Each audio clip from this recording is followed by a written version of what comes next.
he is going to travel all over the world. And that's pretty amazing considering most people, when Ibn Battuta lived and died within like 5 miles of where they're born.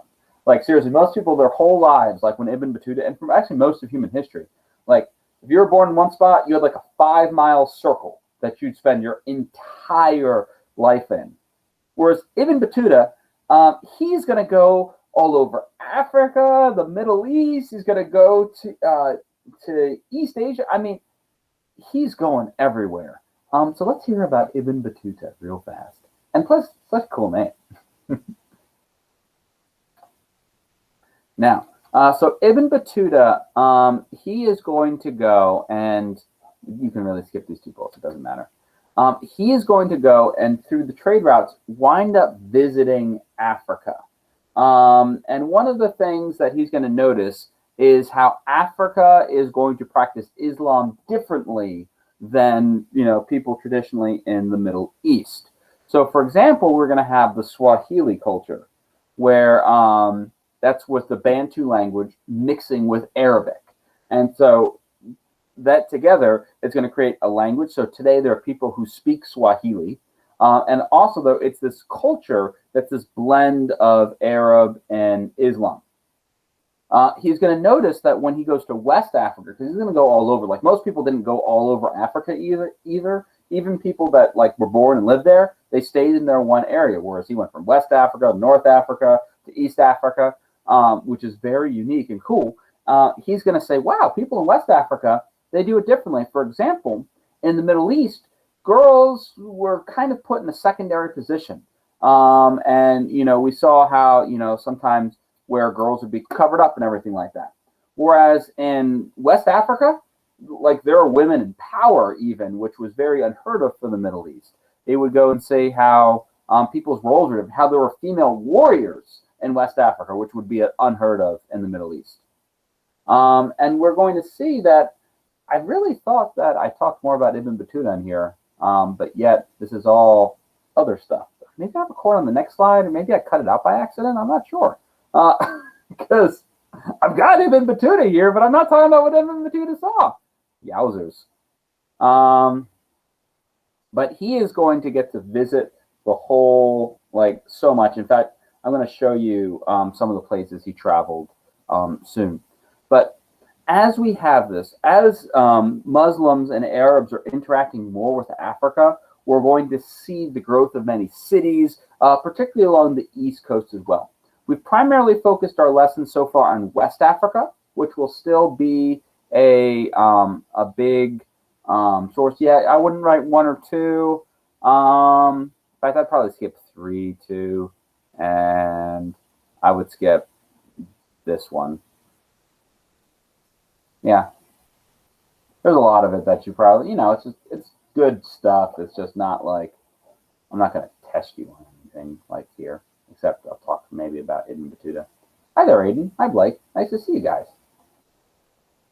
Aiden, you owe me a lot of work. So, Ibn Battuta, super cool, went all around the world, which is pretty amazing. I think your textbook is going to go and have some quotes from him. But so, for example, if you go look at this right here, here's like where Ibn Battuta traveled. So, I mean, he went all through North Africa. He went through West Africa. He went to East Africa. He's in Constantinople. He goes around to the Caspian Sea, so he's in Russia. He goes around Iran. He goes to India. He goes to Sri Lanka. I mean, he goes to Southeast Asia. He goes to China. Ibn Battuta went everywhere. In a time, like I said, where people went nowhere, he went everywhere. He's probably the most traveled man of the Middle Ages. It's really, really cool. I like Ibn Battuta. And he wrote about all of it, which is great for us. And so here's just a comparison of Ibn Battuta versus Marco Polo, because everyone's like, Marco Polo went so far, which he did. But you've all heard of Marco Polo. I don't know how many of you heard of Ibn Battuta before, Like Marco Polo, he just went bam, bam, whereas Ibn Battuta like did that and more. All right, so Axum. Axum is going to be the civilization that conquers Kush. The other name for Axum would be Ethiopia. It first went by Axum, and now today is Ethiopia. And we know that it's going to be powerful because of its location. In fact, I think you read about it before in your text. It being, with the Nile River, with the Red Sea, they're able to go trade with basically the Mediterranean world, the Arab world, and the Indian world. One of the ways they're going to be successful, of course, is with the dhow, which is a sailboat, which is one of your vocabulary words that you should know and remember. And of course, their focus is going to be on trade. So what's super interesting and unique about Axum, oh my goodness gracious, sorry about that. I blame Onato, definitely. Anyways, Axum is actually going to be a Christian nation, which is pretty unique for Africa. You can skip some of the details with it. You can just say that it was the official religion was Christianity, and like I said, it later becomes known as Ethiopia.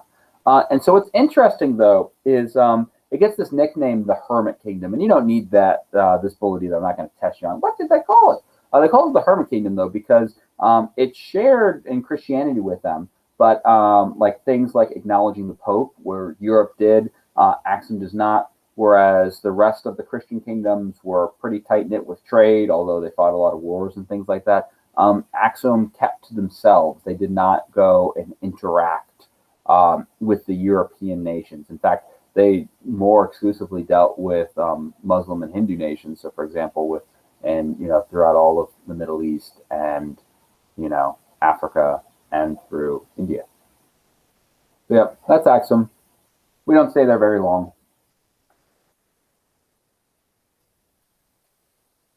Them converting to Christianity is and doing lots of trade are the big things. A lot of their history really happens, later on. You just see some of their trade routes there. What makes them rich? And finally, Great Zimbabwe, which is actually a mystery. And I always like mysteries. So we know almost nothing about Great Zimbabwe. Basically what happened is Sahil's walking around in southeastern Africa, and he finds these ruins that are all overgrown. He stubs his toe on a big rock, and he starts moving. And he's like, "Whoa, this is actually a building and a wall and all of this stuff." So Great Zimbabwe. So Zimbabwe, it means stone houses, and we find all of these stone ruins, and we assume from its location and the gargantuanness that it was very wealthy. So we believe that we had an empire here, and we believe they became very rich from trade. And then for some reason, it's all abandoned. So it's like the Maya mystery, what happened to them? Where did they go? Same thing. Zimbabwe, wealthy, powerful, and then gone. Why? We do not know. It could be maybe they had too many animals. They were so rich, they got so many animals. All the animals eat up all the grass. We have erosion. We have soil depletion. Maybe they're farming. We don't know, which I love a good mystery. And we found their ruins, so something was there. We don't have any writing describing it. We do have it on an Arab map. So we know Arabs were coming and trading with it, but surprisingly, we don't have things written about it by them either. Which is very unique because typically we have writings about all sorts of stuff. It's almost like someone went and took a big eraser and erased it, which is kind of crazy. And that's really our notes for today. So for here, this slide, you need to know that in southeastern Africa, there was a kingdom, Great Zimbabwe, and we believe it was powerful from trade, but then was mysteriously abandoned, and we don't know why. See how you can shorten all that into a nice little thing. I'm afraid when we go back, you guys, your hands are going to start falling off because you're not used to going and shortening or writing.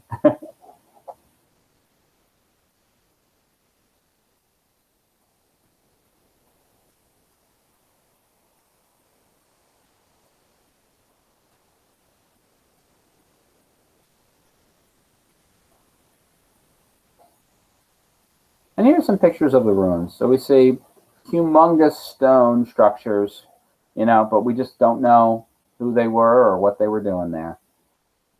All right, so that's our notes for today. Do we have any questions, comments?